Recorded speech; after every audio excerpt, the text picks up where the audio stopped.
This is an experiment. One of the things that's kind of been a thread to Bexmedia is that we kind of take on what some people might think are silly things or ideas that might be a little bit of a stretch for a company of our size.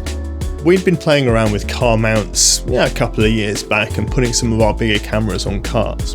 But the one thing that it isn't is easy or quick. So when DJI came out with a new camera, one of these, we started to realise that because the camera was that much smaller and not a huge loss in quality, we can make the leaps that there might be smaller systems that are going to come out. So we bought it and we just whizzed it around the block here, and when we got it back on the machines, we realised that this is pretty close to being usable straight away. But close isn't good enough for us. What we need to be sure of is that it can produce great results every time. So we put a call in to Ross at Firebird Films, and it just so happened one of his editors had a Ford Mustang GT. And we got some really good footage where we found some really quiet roads so we could direct the car properly. Took the footage back to Firebird and we start looking at it a lot more carefully. But the one thing this system wasn't doing evidently was dealing with the really small micro vibrations.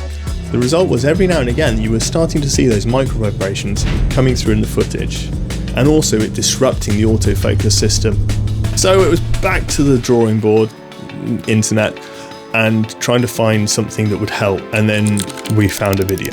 And that video introduced us to this little guy. And this is a suspension mount which is built to get rid of micro vibrations in small cameras. So now we've got to combine both of those systems together and get it back out on the road. Enter Paul. Now Paul's someone that we've met through another client, and we heard tell that he had some very interesting vehicles. And he turned up with a Ford F-150 Raptor R, and it's massive, a very different vehicle to the Mustang. And when we got that final piece of footage back into the edit, it was really then that we felt super satisfied that we had a development process that has led us to a point where we feel really confident that we've got something which is ready for professional production.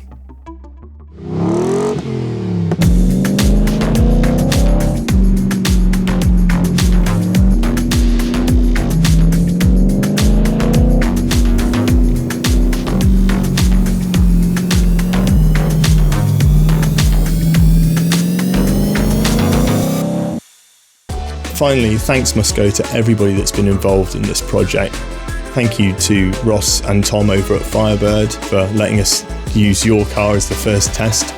And also thank you to Paul for lending us your time and your beast and really put this through its final paces of testing.